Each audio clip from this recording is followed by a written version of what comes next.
Today we'll be going over a LeetCode problem called romanToInt, whereby we are given a function that takes as parameter a Roman string and returns back the integer representation of that Roman string. So let's go above. So for example, if we were given I right here, we should return the value 3. So obviously I have my include directive and the string library, and using namespace standard just to make things a little easier for myself. Within the function, well, let's start at the top. I'll go slow. We have a function called int Roman to integer, which takes a string s. As explained, it's a function that will return the integer representation of a Roman string. So I've created 4 arrays. The first array just been an array of chars called Rn, which I basically call Roman numeral. For each Roman numeral, I, V, X, L, C, D, and M maps to a corresponding value in int Roman numeral values, the array. So I would map to 5, V would map to, I would map to 1, V would map to 5, X will map to 10, L will map to 50, M will map to 1000. Our next array is called Roman numeral specials, or at least I call it Roman numeral specials, which is an array of strings. Now here's the thing, if you were given IV, it is not the value of I and V that being 1 and 10. If my mistake, not being 1 and 5, making it 6, it would be 5 minus 1, making it 4. The same way, I and X would not be 1 and 10, making it 11. It would be 10 minus 1, making it 9. Which you notice below it in the array called integer Roman numeral special values, where each value in Roman numeral special strings maps to a value in Roman numeral special values. Just to make my arrays all the same length, I add an additional array element called nothing applicable with the value of 0. Then I just initialized a variable called sum, which is an integer, and say it equals 0, and a string called copied equal to s. So essentially my copied value here is equivalent to my parameter above right here. The reason why I created this, we will be going over that in a couple of seconds. Now, we will check original string for all occurrence of the special Roman characters. We do this by iterating over the entire string. Within our for loop, we create a local variable of type string called test right here.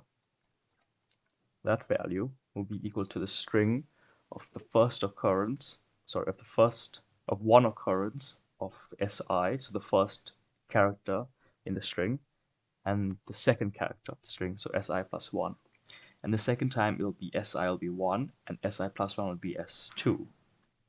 So this essentially the first time it will run will equal to string test will equal to string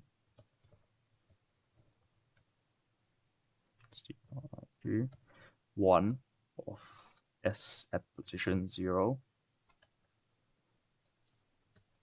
plus s at position 1.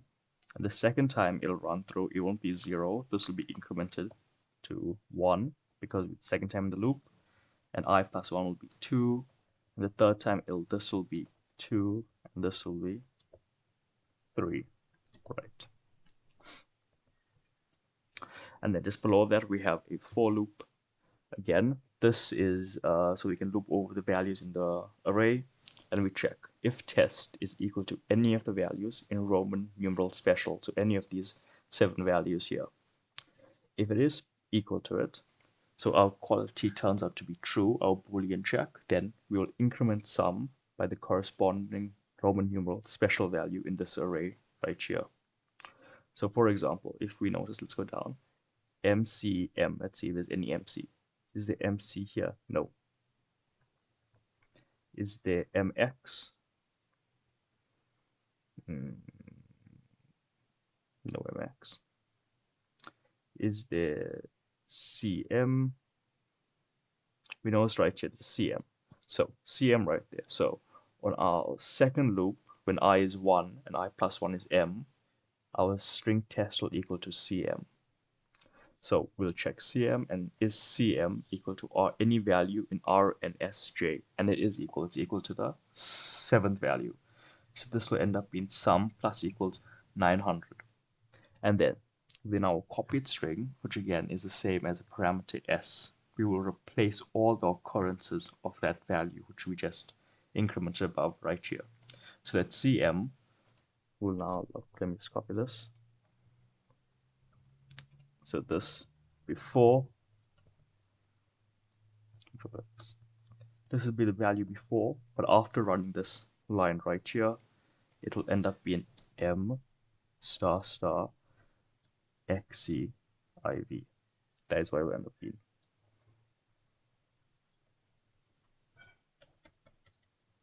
After these two lines, actually, after these two lines, it will end up in that.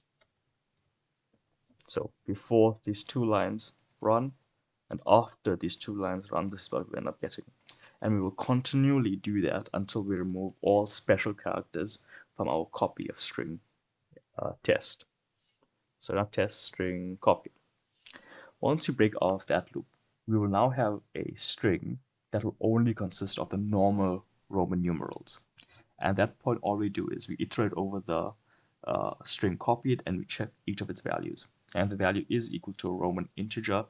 And all we do is we add the value of the Roman integer to our variable sum. And then we will return sum. And that's it. We'll do an initial run right here.